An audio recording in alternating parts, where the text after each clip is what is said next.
The illustrious Jabba bids you welcome.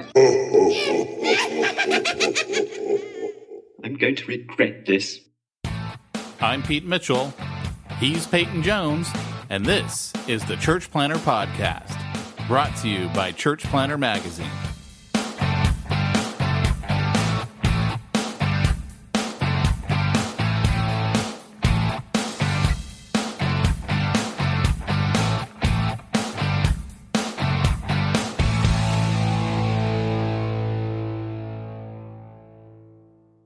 The Church Planter Podcast isn't the podcast that planners deserve, but the podcast they need. Hey, Church Planter, this is Pete Mitchell. And this is Peyton Jones. And we promise we'll be better than last week's doctrinal statement podcast. Oh, it was, you know what, and we were just off, man. Like, hey, all week I was like, I have to apologize to our audience, both for Smack Talk and for the actual body of the podcast. There are just times where we're terrible, man. See, that's what happens when we get a 3-star review. It's demotivating, and we pretty much don't care anymore. See what you made us do.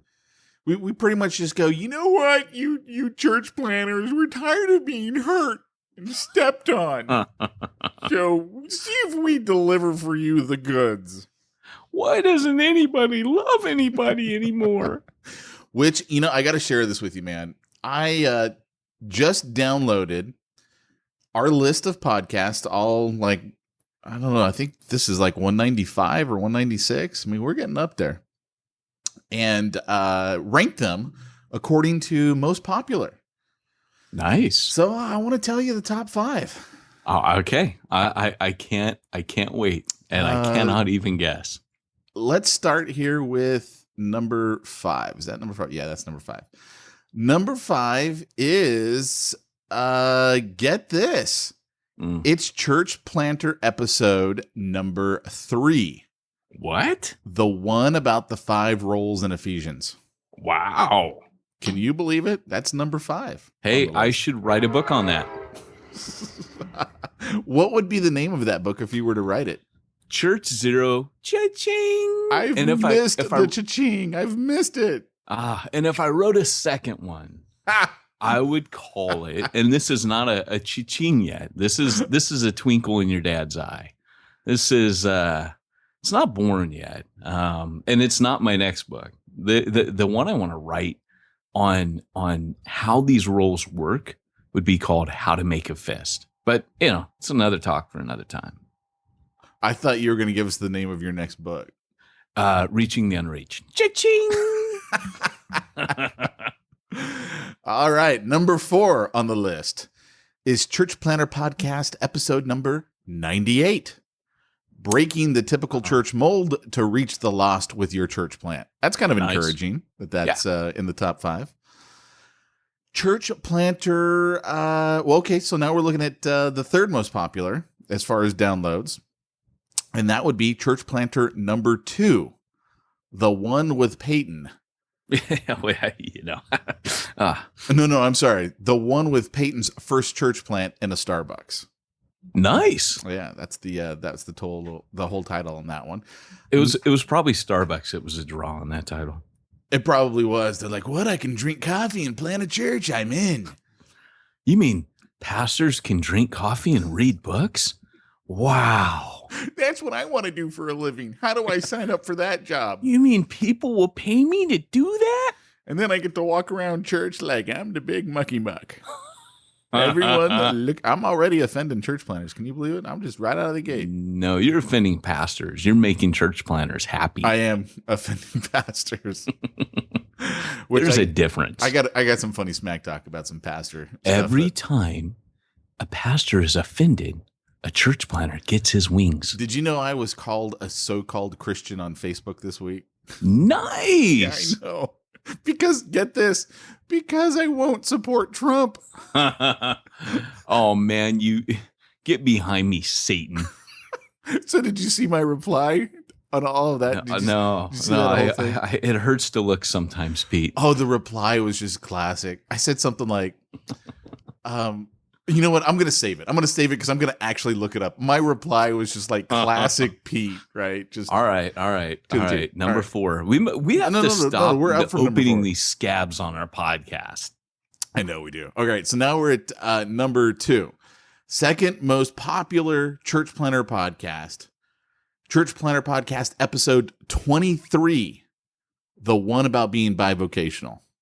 Oh, wow. That's kind of interesting, right? It's quite enlightened. I mean, hey, if that's your lifestyle choice, Pete and I fully support it. Just saying. Lifestyle choice. And I actually don't like number 1. The number 1 most downloaded. Or are we going in reverse? Yeah, I started with number 5, all and right. so this is the number 1 most downloaded podcast. You don't like it. I know which one. I know why. Because of the one about books, isn't it? Oh my gosh, no, that didn't even make like the top 100. I think that's in the second 100. No, it's actually Church Planner episode number 1, the one about who we are and why you should care. So nobody cares. No, it's the number Everybody 1. cares. Probably people are like, oh, what is this thing? I should start over at the beginning. Then they hear that one and they go, you know what? I'm going to go ahead and just skip to where they're currently at. This is kind of a thing. Like I was thinking, so I got somebody who's enrolled in jump school contacted me this week and was like, hey man, they sent me a picture. They're like, I'm encountering some really heavy occultic stuff now. Ooh, really? Yeah. And they're like, hey, can you help me with this? And I'm thinking, gosh, we on our old pod, we're almost to episode 200. Do you know what episode this is today? Like I said earlier, when you weren't paying attention, obviously, I think we're at like 195 or 196. Wow, dude. So get ready for the gala. But here's the deal is, when you do that many podcasts, we were talking today, I'm like, our topics, the reason we did statement of faith, it is important, but I mean, that's not the first thing I'm going to run to broadcast on a podcast, but I've been trying to make each episode. I burped. There was no way to avoid that. No. But I'm trying to make each episode something that's unique and not just rehashing old content. But when you go back through, I've got one on doing an exorcism.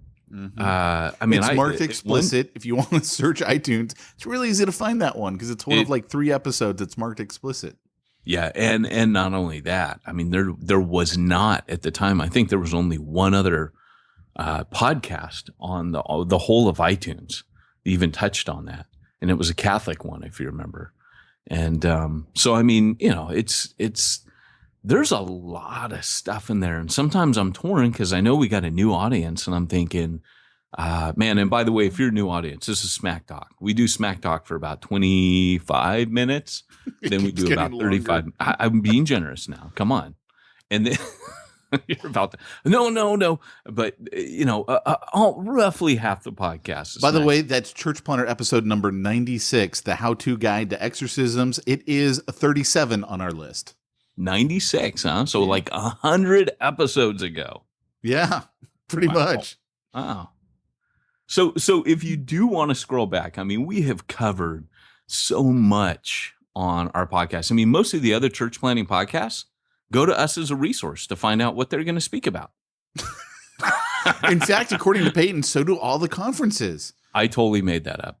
All the conferences go, well, what's the Church Planner podcast doing? That's what we should be focusing on. Yeah, any book you see, any book on church planning now that comes out since 2013, our podcast. They listen to the podcast. I can't tell you how many times I hear that from Peyton. They listen to the podcast.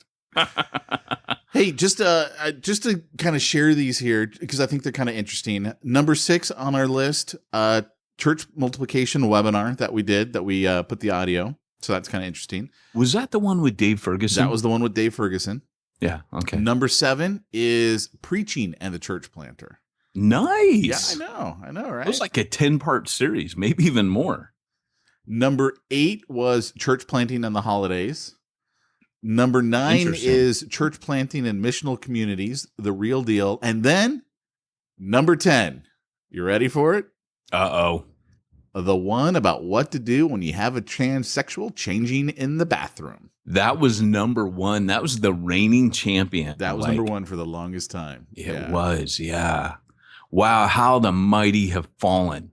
Because now everyone's like, that's an old subject. They're just copying the news. They don't realize we preceded the news with the transsexual in the bathroom. We're about a year and a half, maybe 2 years ahead of the recent scandal on that. We dealt with that. Which, if you want to be ahead of the curve, Church Planter Podcast, that's all I'm seeing. and by the way, if you're new to the podcast, you're like, these guys are buttholes. Yes, we are. I don't know if I can say it on a podcast. I don't think you can. But we're totally teasing. So don't believe us. We've been compared to Beavis and Butthead, or as John MacArthur says, his unmentionable friend of podcasting, Car Talk of podcasting. What else? Heckle and Jekyll. I mean, we've been called a lot of things. None of them nice. Really, none of them nice. You know what? My favorite episode, Church Planter episode number 50, you know where it clocks in on the list? 160. Well, the title. Tell them the title, Pete. The one about being Church Planter podcast number 50. Yeah. Just doesn't have the pull, which as a marketer you would understand. Well, but let's see. as you pointed out many times, often we're just amusing ourselves. I want to see what the least most popular podcast is. Probably last week's. Hopefully last week's. Oh, I don't even think I can say it. It's got a guest on it, doesn't it? No, it doesn't. It's the top. Here's the reason, guys, that this is the last on our list. It's actually because it's really recent. I swear to you, it's not because of the topic. It's got to be because it's recent. It's Church Planter episode number 193. Oh, Women in Ministry. No way. Yes. I would not be surprised if it's unpopular because people are like, It could be, but it is. I mean, you got to figure that was just a few episodes ago. So yeah, but if last week beat that one out, there's something foul in Denmark. That's all I'm saying. Oh man, you want to know what the second least popular podcast is? No. It's number 17. Oh. The One About Your Character, Part 3. Well, now I'm beginning to see a pattern emerge here. That explains everything. Because the fourth least popular podcast is The One About Your Character, Part 2. And then, oh no!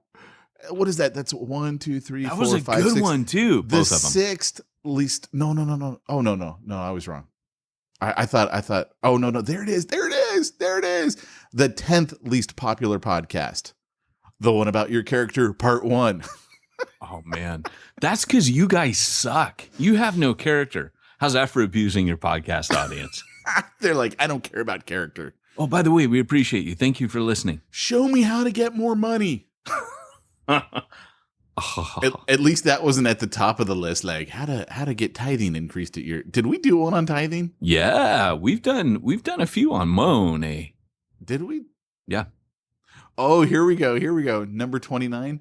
Winner, chicken dinner. Winner of the Master Church Planter Library Contest. Okay, if you have never listened to that one, that's 105, guys. Listen to Church Planter episode 105. Listen. You've heard us refer to it if you've been listening for some time. That's where we get Travis. Was it Lynn? Yeah, Travis Lynn. That was his name. Yeah, Travis Lynn, whose name is forever somewhat etched in my memory. Where we had his details. We hunted him down on Facebook. Okay, guys, for those of you who don't know, last year we did the Church Planter Library giveaway. We gave away 30 books for church planners. And we're actually getting ready to do this year's contest for it, except we're going to give away 3 sets of books. So we're going to have 3 winners. So Travis Lynn won. So it's a contest, right? And part of how you get entries into the contest is you can share, you get your own private link and you can share it on Twitter, on Facebook, whatever. And when other pastors register using your link, you get an additional 3 entries in the contest every time someone else enters. So I don't know how many, Travis got to enter through his link or what it was. I don't remember that, but he won. And so then we decided to do this podcast and we're literally chasing him down on Facebook is where we finally found him. And then go from there and tell him what happened next. Well, so we found him on Facebook. Somehow we got his telephone number. Didn't we message him on Facebook? We messaged him, and then he gave us his phone number. Which was a big mistake because we called him repeatedly while he was deer hunting in the woods. And so he's like, I tell my elders, don't call me when I'm hunting. I won't take your call. I don't care what happened to your wife. I don't care if someone died in a car wreck. I'm hunting. But me and Pete had the idea on the air, like, hey, let's call him now, So it wasn't like this was pre-planned. So you've got us. I had just said, you know what, forget it. We're not going to get him. And then all of a sudden, okay, here's my number. Call me. We basically ruined his hunt.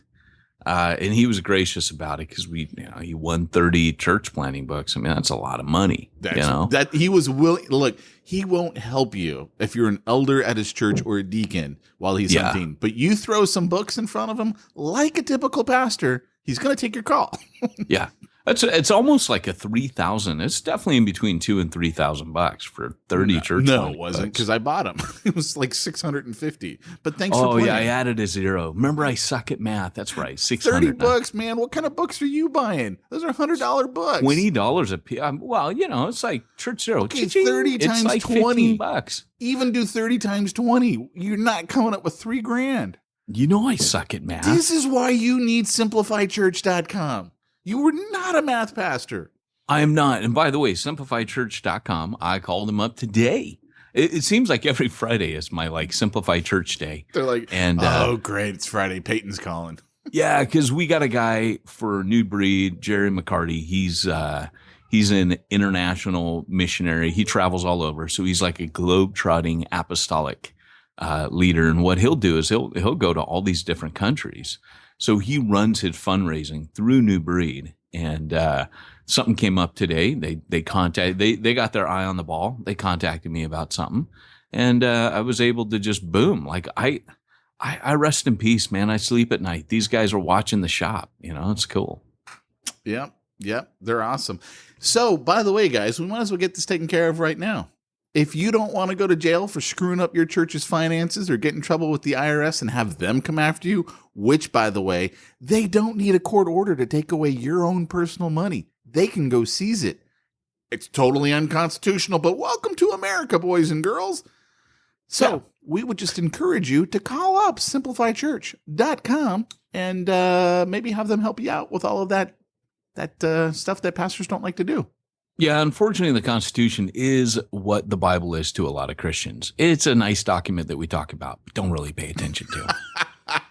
Unfortunately. Oh my gosh, it is unfortunate on both circumstances. So anyway, yeah, those are our top podcasts. But that's cool. One thing that I will share is this. I want to go back to that being called a so-called Christian, man. And I think it is so funny. I was called a so-called Christian because I won't support Trump. And some people are just like, what? They are. They're like, how dare you not support Trump? How can you not support? Look, we're going to get Hillary in there. This is what I think we should have. And this, I think, would be an appropriate ticket. I think they should have a Trump-Clinton ticket. I think if they put them both on the same ticket, they would realize they're pretty much the same person, just with two different personalities. There's not a lot of difference between them. I'm just saying that. Just throwing that out there. Wow. Nice. That's my own little comments on it. Wow. Very cool. Well, I always laugh when people are like, hey, do you think it's God's judgment? Yeah, we're stupid. Dude, the ones that I love the best are the ones where people are like, Jesus would vote for Trump.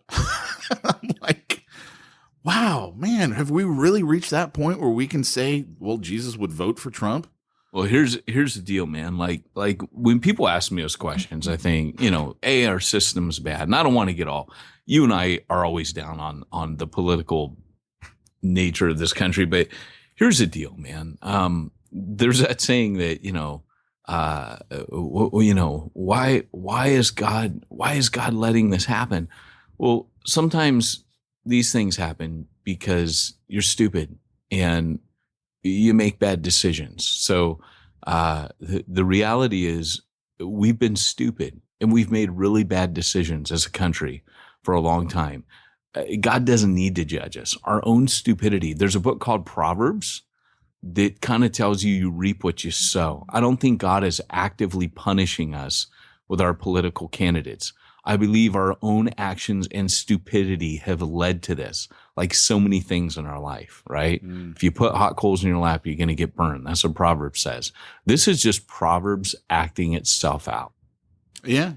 Here was my comment. So like it started out with my aunt, saying, "Oh, there's, look at who Trump's bringing on his staff, basically, this is going to be good." And there was one guy on there who I get into it politically all the time with him because he's like, he really believes in the Republican Party. Like that's clear. That's so obvious. And he's like, "Oh, look, you got Mike Pence or whatever Trump's VP nomination is, and he quoted the Bible, and that's what we need. Let's vote for number 2." I mean, do people not realize this? That the vice president doesn't do anything. Like constitutionally, he gets the vote in the Senate if there's a tie, and that's like about it. So here is my comment, and I'm only sharing this for my comment right here, which I thought was just classic. So how do you respond when you got all these people calling you a so-called Christian and everything else? Because you're like, these guys are idiots. Trump and Clinton both are idiots. So this is my response. I love seeing Christians try and defend Trump. It's always interesting to see how good people justify really bad choices. I can see Satan talking to Eve with some of these arguments. It's not all bad. You get some vitamins too. Yes. So I don't know. Do I have to cut out my whole political rant? No, you don't. But I do think we should move on because here's the deal. As I'm looking at our podcast last week, I'm seeing on Philip Nation says that our interview with him on Hardcore was perhaps one of the finest moments in the history of podcasts. Nice. And then he put almost. Hey, you know what? I'll take an almost. Yeah, I'll take an almost. He was awesome. I don't know if I can say, but he reminds me, his voice, of the, can I say it, Pete? Yes, I think you should. His voice reminds me of the preacher, the pastor in Springfield, on The Simpsons. Where he's Tell like, him the "Come rest of the rap story. with me, brother." Tell him the rest of the story. No, I can't. You have to. But what I can say, you started down this path. What I can say is, at the end, we were still talking to him, but Pete had stopped the recording, and I made some wisecrack, and he goes, "I should liver kick you." That was the best line ever on a podcast. It really was. Well, it wasn't on the podcast. It was after the podcast. Unfortunately, it wasn't. Like, can you imagine? Like, that would have been the Who did best. we have him fight? Was it Ed? Was it Ed Stetzer? Because they've written books together, and because he was like, yeah, I'd liver kick Ed Stetzer. That's where it started. And so after the podcast ended, you said some crack, and he goes, "I should liver kick you." Philip Nation did not see that side of him coming. Oh my gosh, it was so, and I was like, I didn't record it. It stopped recording. I got to say, he was probably one of my favorite guests. He was super cool. He was honestly like, because I've seen him online and he's funny, but I didn't realize till, if you call it the green room where we're just hanging out before recording, he was awesome, dude. I love that guy. Yeah. Yeah. He didn't ask us the same question Ed did, whether we're sitting in Mom's basement drinking beer. He probably already heard the answer to that, or just assumed we were. Yeah. Welcome. He listens to the podcast. Welcome, you are. This week's episode of the Church Planter Podcast is brought to you by Mogiv. MOGIV.com. Come give with me, brother. /church. Hey, Peyton, let me ask you something. Have you been wanting to get your church started with online giving? Yeah. Have you been using PayPal as a cheap and easy placeholder? Yeah. Well, stop it. A better solution is here. It's called Mogiv. Yeah. And it's spelled MOGIV. No E. No E. /church. No E. Dude, true story. By the way, guys, if you want to get your church started with online giving, don't use PayPal, use MoGive. And we make the comment on here that there's a certain person who likes to go out there and every once in a while will donate to some churches, but only if they have MoGive. That was brutal, dude. What? Their commercial? This week. What do you mean this week? When the guy shared about the missionary, and you must have gone to a site because you go. That's what I was going to bring up. Someone doesn't have MoGive, but is using PayPal, and I'm like, oh, I wrote ouch because I knew he just missed a donation. Oh my! Well, that was the thing is someone put out there, hey, this missionary is. I think they were like in China, and they're really struggling financially, and anything you guys can give or whatever. And so I go over to the site, and I'm like, oh, he's using PayPal. So, well, too bad. If he had MoGive, another outcome might have happened, but he didn't. So let that be a lesson to you. Let that be a lesson to all you missionaries. All of you, pay attention. Get the yourself some secret MoGive. tither makes his way around church planting websites. Oh my gosh! So anyway, so one other thing that I felt we need to talk about. Okay. I almost felt it would be wrong not to talk about it. We kind of, part of being a podcaster, like you have a public service, that you pay to the community. And we want you guys to be aware that there are clowns showing up on the edges of woodland areas. Yes. And, be aware of the clowns. Be aware and beware of creepy clowns popping up on the edges of wooded areas in your community. That are like trying to, I guess, entice kids into the woods. How do you know, though? That's I read the article. Well, there's several articles. It's been a phenomenon, apparently. It has been. I think people were just dressing up like clowns, walking out of the woods and disappearing back in the woods just because it's creepy as all get out. I don't think they're trying to entice kids. I think it's just fun. I loved the article where it was like, and the man with the machete chased the clown back in the forest. Well, that's why I had to read the article, because being a marketer, when you put your comment on it, you go, someone chased a clown with a machete again. I'm like, okay, I have to read this. But you know what? The thing is, what I wrote and what I thought would be cool is if you and I started dressing up like ninjas and jumping out of bushes. That would be cool. And just see if we can like make it. The whole thing is that it's on the edge of a forest. It works there. I think we would have to do it, but like on an edge of a forest, because here's the thing. If I were to do that, which by the way, if you've ever seen Beverly Hills Ninja with Chris Farley, that would be me. Yeah. Right? Yeah. I would be that ninja. I would want to start a phenomenon. I would want to get people in other states to start dressing up like a ninja and like jumping out of the forest and then running back in the forest. That's what I'd want to see happen. Couldn't jump out of a bush like at a mall, because if you jump out of a bush at a mall, you're going to get punched, right? You might get tased. You can't do it in Texas either. You might get shot. Yeah. So you gotta do it kind of far away and hope that there's no ninja hunters around, like seasoned ninja hunters, because they will get you. Yeah, they will. So I know we've got to actually get started with our content here because we're already halfway through the podcast, but I am going to share one last thing. I just bought some new underwear. And Pete, I told you we can't talk about that. No, I got to share this. They're Star Wars underwear. I got them on Amazon.com. No way. And they're made from like spandex material. Oh, so they're this is getting worse. Oh no, so it's like boxer briefs. And I'm like, these are literally some of the most comfortable underwear you're doing this to me, aren't you? I've ever had. And I'm just saying, I think more people ought to think. I kind of now want to start wearing spandex shorts. Well, like seriously? They are that comfortable. They're that What's good. the brand? Not that I'd ever. I don't know. It, It's I'm just I got it off of Amazon.com. I have a friend who, I got a friend. I know this guy who would like some underwear. I would imagine if I typed Star Wars underwear. You're which actually I wouldn't looking do. it up on You Amazon. can't hear my keyboard. Here's the coolest part: is space scenes. Yes. Oh, Yes. Okay. So I got the one with the fluorescent orange. Dude, band. some sizes colors are Prime eligible. Oh yeah. Dude, the kid ones are awesome. Oh, Holy cow! Are you kidding me? You have the Chewbacca ones, don't you? I didn't get the Chewbacca yet. I kind of want to test them out. Good.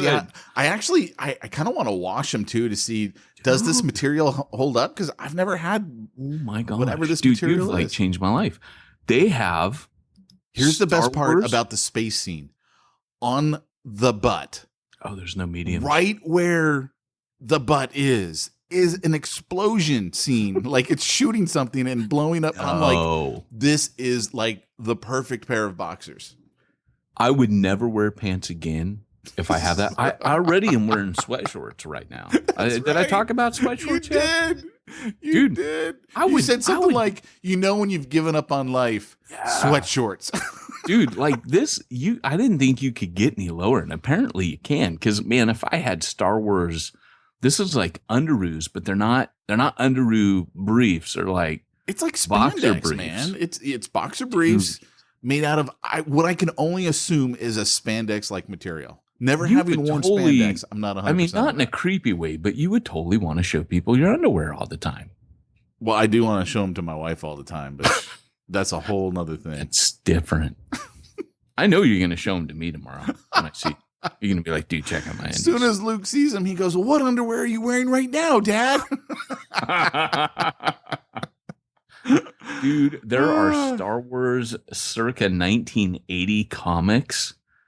Like, Oh, there's oh my there's great gosh, stuff on dude, there. I didn't know this even. The Force Awakens Yep, underwear. Oh my Yep. gosh.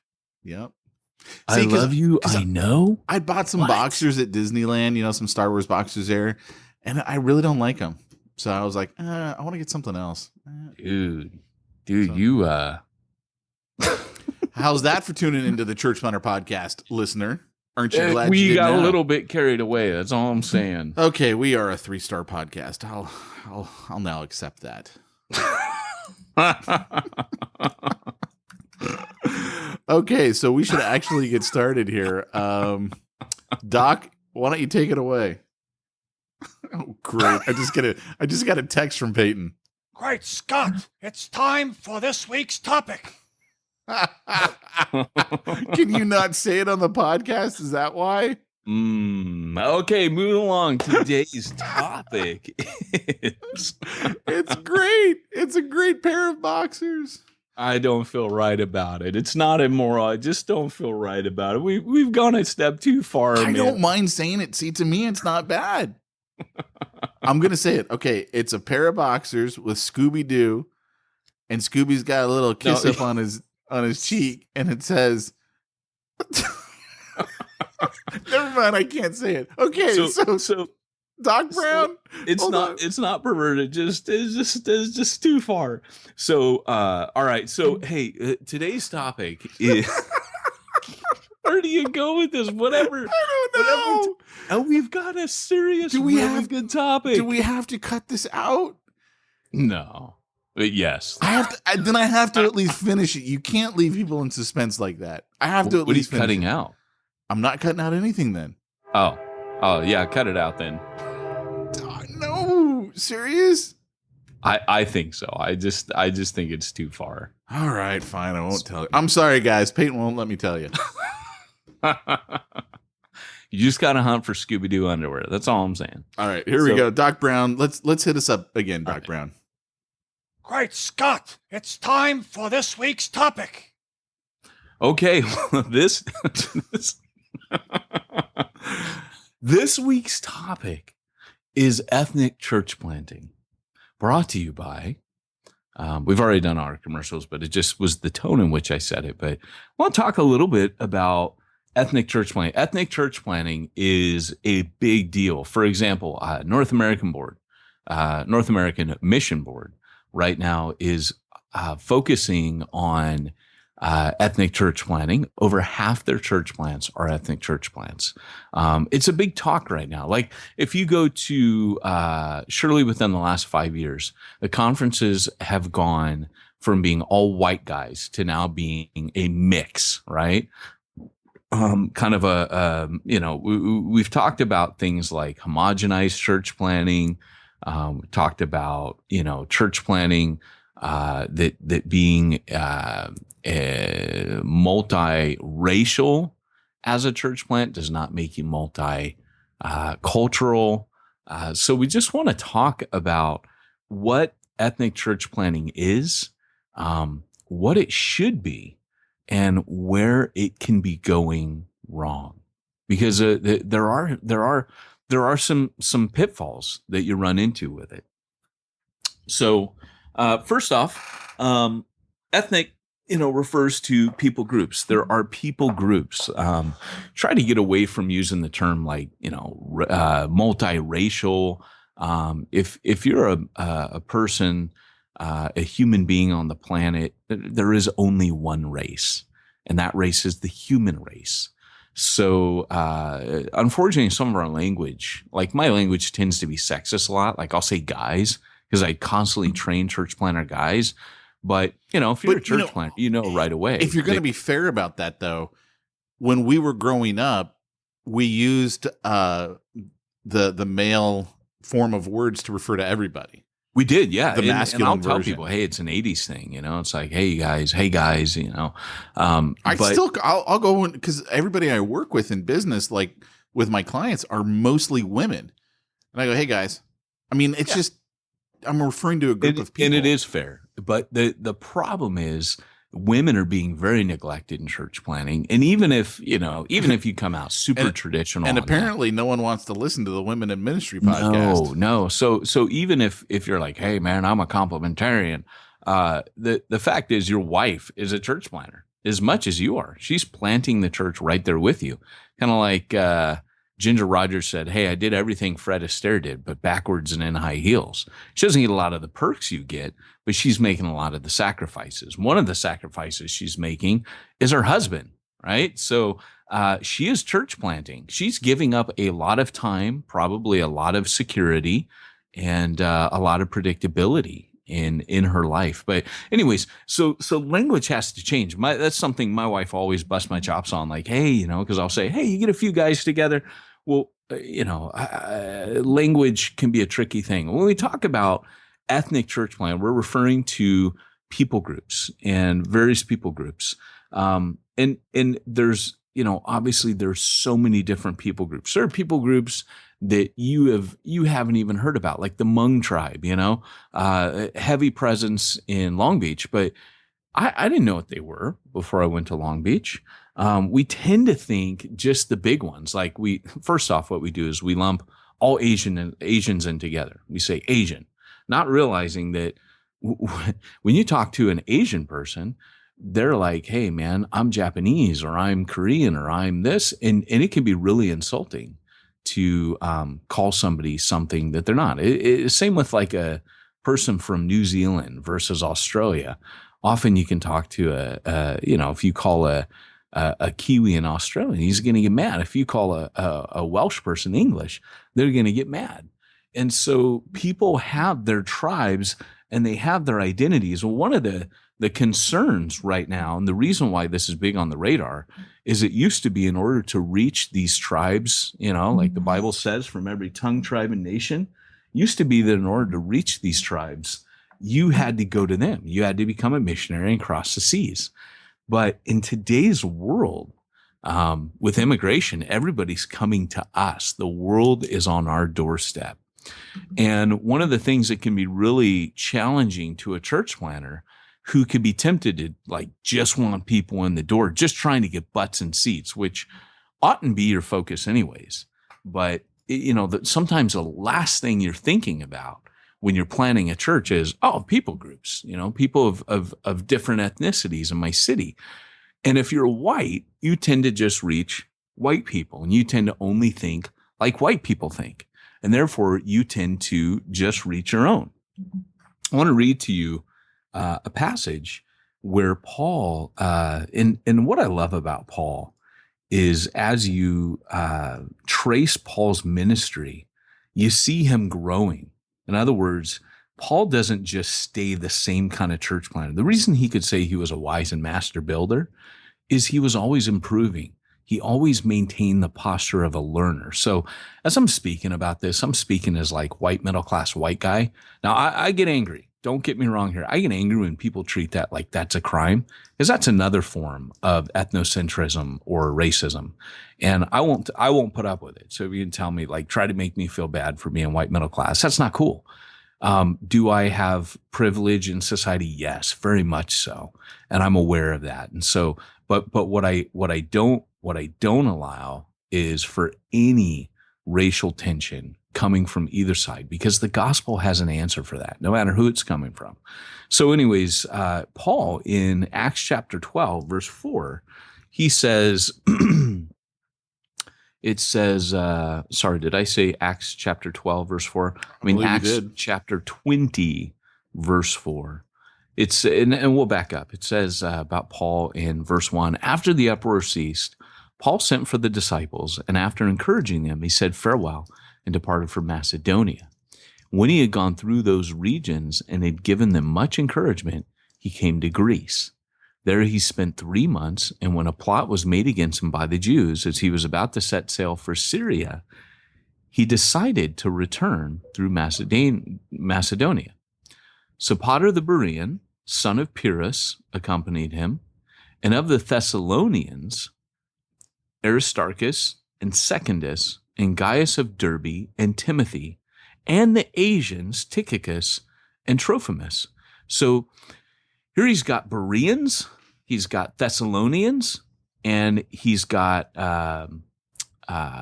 Asians. So he's got these different groups, and then it says these went ahead and were waiting for us at Troas. Didn't you just say that not all Asians are the same? I did. And so for them, they had, the region was called Asia. And what's really interesting is that Paul strategically builds a team to take with him where he's got 2 from each people group. Now, I never saw that before, but Paul has them 2 by 2 from different ethnicities, and he has this team. I think Paul had a mind in the Roman Empire, as you know. It was very much like today, where it was very mixed. The ethnicities from all over the known world from the Roman Empire were being imported, were traveling in for business. It's very much like today. And Paul had, I would say, God-given wisdom to understand that, look, I have to be strategic in my church planning to reach these people and to start. And here's the key. He recruited people for his team from these various groups. And that's something that we need to do, because one of the major problems right now in talking about ethnic church plants is we have an oversight. Yes, we want to reach Hispanic speaking. Yes, we want to reach, maybe Nigerians, or yes, we want to reach, I could go through like so many different people coming to America, Russians, but if you're talking about reaching, if you're really talking about the kingdom of God, then you want to talk about a blended congregation. You want to talk about breaking those barriers right away. So I think it's going a step backwards to say, for example, we're going to be a Hispanic church plant that will just reach Hispanic people. You can go into a Hispanic community, but see, what I'm saying is, if you go into an area that's predominantly Hispanic and it's pretty much all Hispanic speaking people, no problem. But very few areas are like that nowadays. And so what Paul does is he picks a team that's going to reflect the area he's going into. So we can be guilty today of going in to a neighborhood and not reflecting that community. So I always reference Refuge Long Beach. When we went into Long Beach, we found out what the ethnic makeup of that community was. And we constantly use that, at least I did, as a measuring stick to say, what does my congregation look like? Does my congregation reflect the ethnic makeup of this neighborhood? And if it doesn't, then I am an ethnic ghetto. And a ghetto, by the way, means a deadwater. You can be a white ethnic deadwater or a ghetto. It's a ghetto mentality where I'm closed off from other ethnicities, And, everybody from my ethnicity, when you come into my group, we all speak the same, we all look the same. And so one of the things that we were always trying to challenge ourselves in was to not just be a white parachute drop church in Long Beach. Does that make sense? It does. Any It does thoughts? because do you need to take that call? I don't, and I actually have it on silent. I But know that was really that was the right by loudest my vibration speaker. Sorry ever, about man. that. It's normally not right there. No, it does make sense, especially in Long Beach, because Long Beach is such a very ethnically diverse city. I mean, literally, it's got everything. There's a Cambodian section. Huge Cambodian, yeah. Yeah. But even in the Cambodian section, there's still just about every other race you could think of. I mean, it's in very much like New York or even San Francisco, where there's just the variety of ethnicity. And so I think it would be kind of a mistake to go into Long Beach, especially into inner city Long Beach, as a white church, because there's a ton of white churches in Long Beach. I know I used to go to them. I used to live in Long Beach, and I went to the white churches. I didn't think of them as white churches, but I mean, they were. Well, in the other problem is there's a couple of problems. So, for example, I was talking to my buddy. He was on the podcast on Hardcore, and I was talking to my buddy Sam Dula. He's with Boulevard Training, which is urban church planning, and he ended up, he was telling me that when he goes to a church, it is not all black. He sometimes gets heat from the black community because they're like, why are you going to? And he said, look, I'm from Atlanta. Atlanta is that is a city that probably has more African American population than anywhere else. But what he said, look, I'm not for segregation of any type. I want to celebrate our culture, sure, but the gospel causes us to mix. And he goes, and so here's the thing: is often there can be a move towards people of the same migrating together. And so this is a problem that naturally each people group kind of wants to be with their own kind. And yet in the early church, you have this thread about blending all the way through. You've got this thread about mixing. You've got Ephesians where it talks about the middle wall partition separating Jew and Gentile was blown away by Christ. You've got Paul in Galatians saying there is no Greek, Jew, male, female, slave, or free. These barriers, there are tribes, tongues, nations. Those distinctions exist and they should be celebrated, but they should not divide and they should not be barriers. We should come together under Christ. It's the kingdom, right? The idea of a kingdom is that a kingdom conquers everything in its path, conquers every people group, that culture bows to the gospel, that your identity becomes Jesus, your identity becomes a child of God. And so I've got guys, just not even on an ethnic level, but guys that if it weren't for Jesus, I would never, ever hang out with these guys in a million years because we had nothing in common. And yet because of Christ, we're best friends. So for example, I got a buddy, he was a whiz kid. He was in my youth group. He was going off on missions at like 14, 15, graduated college at 16, like university, got his bachelor's at 16, got his master's, I think, by the time we were 19, something like that. Like I was just entering as a freshman in college and he was graduating with a master's degree, and he went off to work for a big corporation. He's kind of a big mucky muck because he's just known as a mega brain in the computer industry. And this guy, I'll say this, he's like my best friend, but he's a total nerd and he knows it. And, I was like Mr. Cool, I didn't, in fact, the first time I ever went to his house, his dad was a woodworker, and I picked up a power drill and started drilling a hole in his tree in his front yard. His parents pulled up in the drive right then. I was just waving like, hi.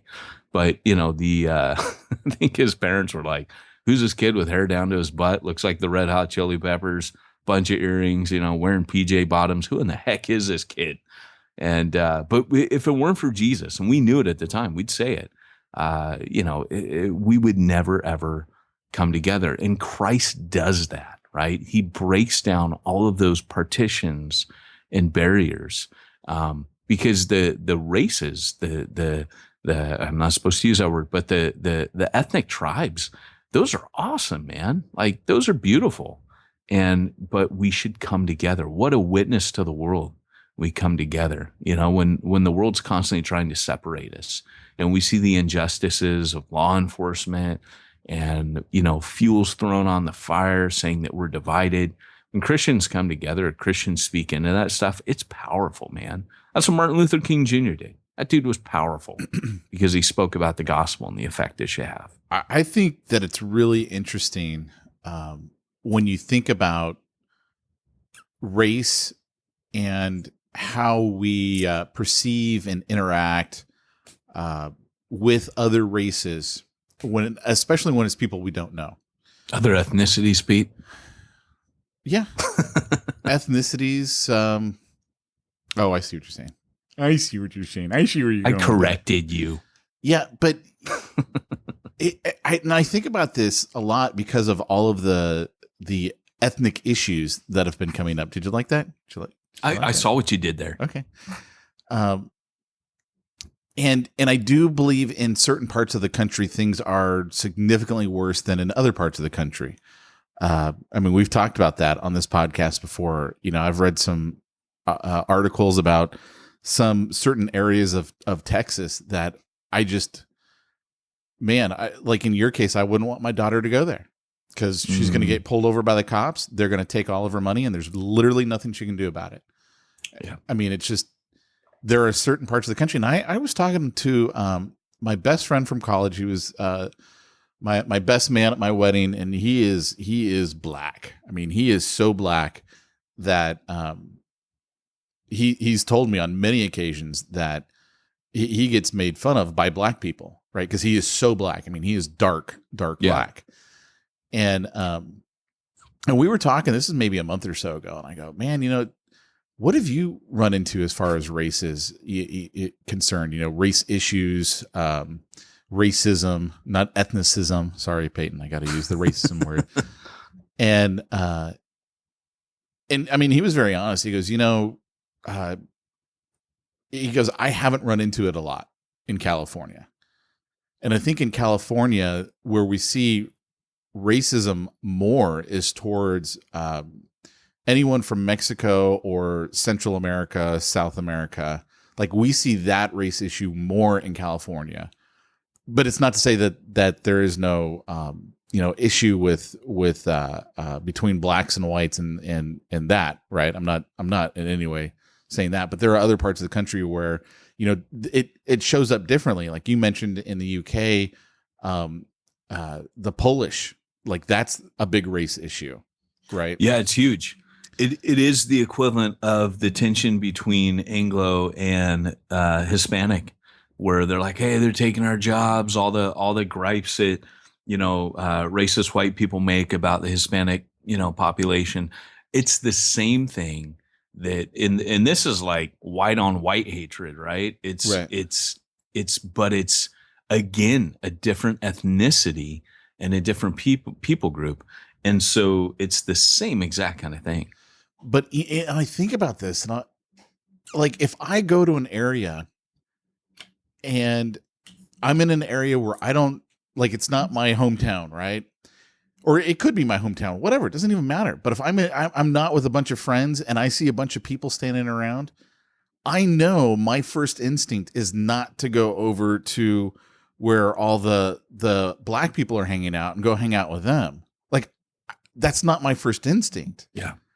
And and I find that, and I think about that, and I'm like, wow, this is kind of amazing. Like, and by the same token, if a black person were to walk into that same room, their first instinct wouldn't be, let me go hang out over here where all the white people are hanging out, Yeah. Like, that's not their first instinct. And I find that really fascinating because we've all got these, preconceived deep rooted feelings. And it doesn't even mean like we have a hatred or, hey, I don't like black people, I don't like white. It's not even that. We just have like, you know, it's because there's not the mixing that needs to happen. Like there's not the rubbing up against each other enough. And know, heaven's not going to be like that. No. Like when we get to heaven, it is not going to be like, oh, well, that's not my clique, right? My clique is over here. That's not going to be the deal. And it's also not abolished, which is kind of cool. Because what people don't realize is there's so much race or ethnicity issues in the Bible. Like, so for example, when you've got the Gospels are just filled with it, right? The road to Jericho, where the Samaritan is the hero. The first issue coming out in Acts, in Jerusalem, where it's the tension between the Hellenists and the Jews, you've got all these issues. And then you've got, Peter needing 3 times to have a vision from heaven, telling him to mix with people of other ethnicities. And it's like, this is a big deal in the scripture. And then the circumcision group following Paul around because he's taking Yahweh and particularly Christ to the Gentiles. And the circumcision group were Christians.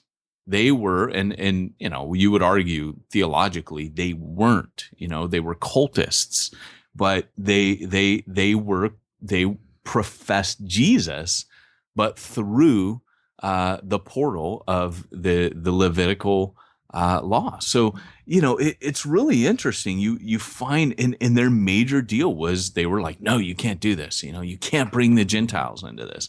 And so this is something that's been there. Paul was radical and he mixed it up. I mean, we don't realize how many issues of ethnicity are there.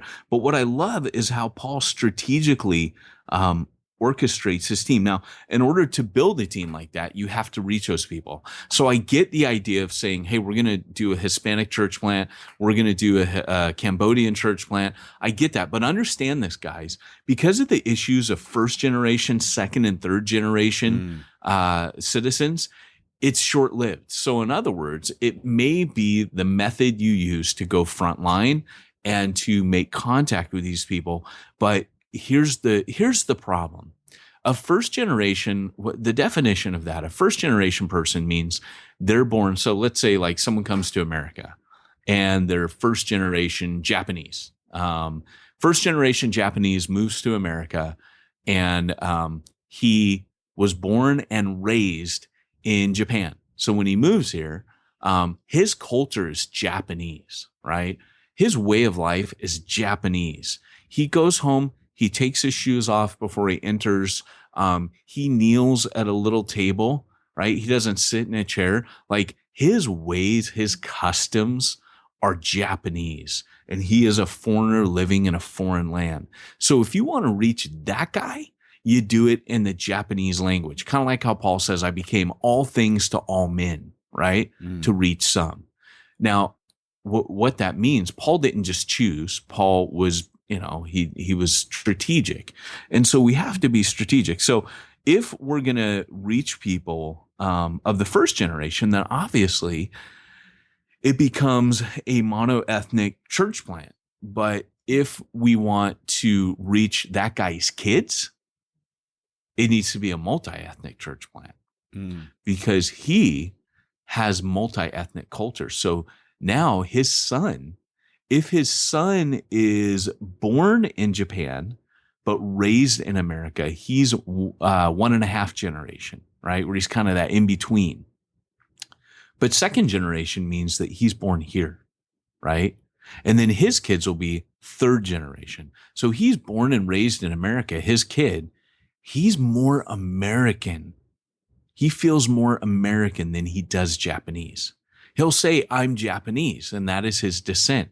But the only culture that he's known growing up has been, this is why they call him third culture, is at home he's Japanese.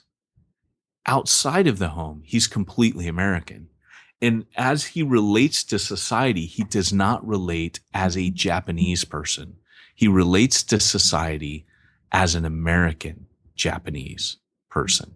Interesting. And it's different. So he speaks English out in society. Now, he might have a subculture of Japanese, but often what happens with that culture is they don't want to go to now someone out there who's, Japanese might say, oh no, I totally disagree. And that's true, because I have mentored a Japanese church planter who brought up some very interesting issues. So he was part. And so what I'm saying is this isn't all across the board. He might have, his kid might grow up and he might say, I want to plant in a Japanese language church. But here's the dilemma. The dilemma is first generation Japanese church brings all of the peer pressure of Japanese culture. So for example, there is you wear a suit and a tie to church, and things are done very much in order. And, there's very much respect shown and people bow. And so that becomes very much a Japanese way of doing things. But all of the ways that things were done back in Japan, that's what you have. And so if you're in Long Beach, California, your Japanese speaking church is like going across the ocean and being in Japan. For the younger generation, he might say, well, I want to reach people like me.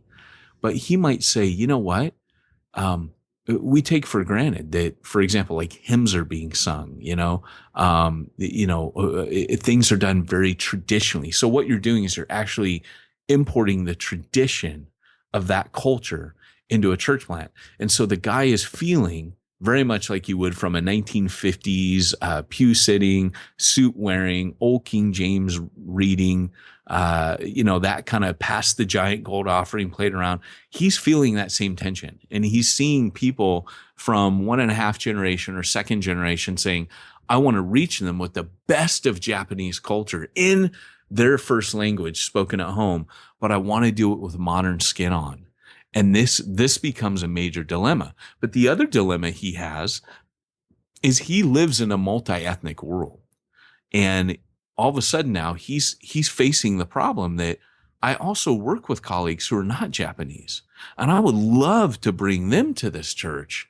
And so then there's all these different dynamics. And so what I think is going to be the sustainable model. So in other words, a first generation church plant, a purely, mono-ethnic church plant will be successful at reaching the guy that we talked about, the first generation guy. But there needs to be another approach if we're going to sustain that church beyond. In other words, if it's going to begin to reflect the community and the city that it's in, then what needs to probably happen is someone outside of that church plants out, or people team up. This is what I love about church planting right now, is I can go to a church planting meeting in a city and I can meet people from different ethnicities at this church planter meeting. And I think that until we get to the point where we go to those meetings and we look around and say, guys, what would it look like if we planted together? What would it look like if we brought the best from our cultures and we planted together? We were strategic like Paul was, and we began to reflect this city. What would a church look like if church planters from every ethnicity in this city came together? What would happen? And so again, you have this problem when you have a big move of the Holy Spirit. Pentecost, the after effect was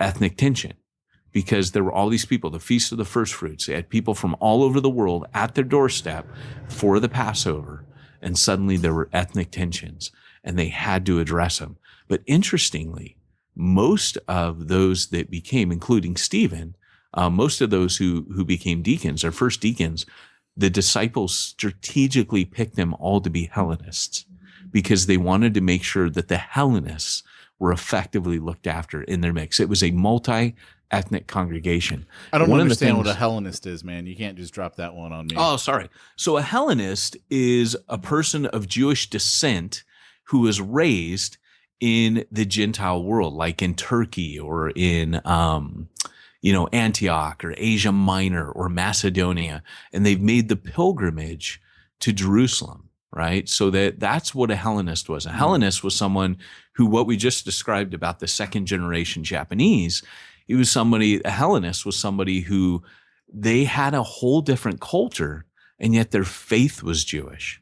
But they had been raised in the Gentile world and had Gentile customs and Gentile language. And so they come to Jerusalem. So all of these things, they would have learned in the synagogue, the Jewish faith. Paul was a Hellenist, by the way. He says, I was a Hebrew of the Hebrews, but he was really someone who was raised in an enclave of Judaism in Tarsus. And they actually, in many ways, were more jealous for their culture and radically protected it and very zealously defended their Judaism, even though they were raised in the southern part. And that's why Paul says, I was zealous for the traditions of my father, because he lived in a dangerous position where it was always threatened by being swallowed whole where he lived geographically. So you have to understand, for Paul to have this approach, this was an about face for him, because Paul was constantly striving to become as Jewish as possible because of what he was constantly up against before he became a Christian. And then when Jesus appears to him, interestingly, Jesus tells him from day one, as he appears to him on the road to Damascus, hey, Paul, you're going to be used to go to the Gentiles. Imagine having that conversion experience and mission statement on the same day. That's huge, especially for someone like Paul. Right. He didn't get the 3 dreams that Peter got after years of hanging out with Jesus. He got the encounter with Jesus, smacked upside the head, and then boom, by the way, I'm going to rip you inside out. And you're going to be eating bacon one day, big boy. So, but anyways, all that to say, these tensions were there, and God strategically, and the disciples strategically recruited their leaders. And guys, I would say when you're church planning, do that. Start talking to people from the congregations in your city, the Samoan church in Long Beach, the Cambodian church in Long Beach. Start going to those places and talking to them. That's something, looking back, I wish I had done. I wish I had gone to those churches and said, hey, I want to reflect this city, but even more so, I want to reflect the kingdom. Will you guys come with us? And can we make this church plant from day one as strategic a leadership team as what Paul picked in Acts 20, verse 4?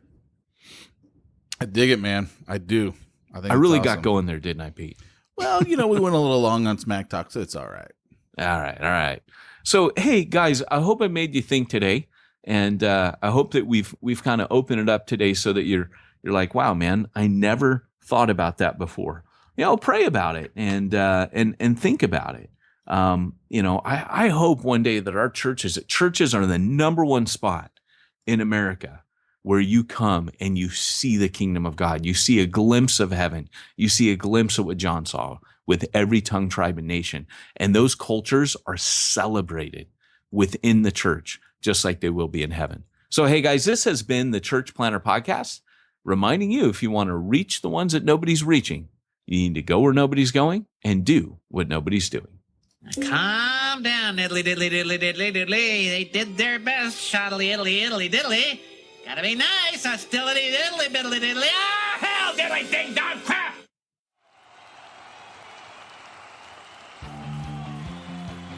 Thanks for joining us for another weekly episode of the Church Planter Podcast with Pete Mitchell and Peyton Jones. We'd love to hear your comments on this episode of the Church Planter Podcast. Visit us online and let us know what you thought at churchplanterpodcast.com. If you subscribe to us via iTunes and have enjoyed the podcast, leave us a positive review. The more positive reviews we receive in iTunes, the more iTunes will promote us to other church planners who would benefit from this show. This podcast is brought to you by the Church Planter Magazine, which is available in the iTunes newsstand or online via churchplantermagazine.com.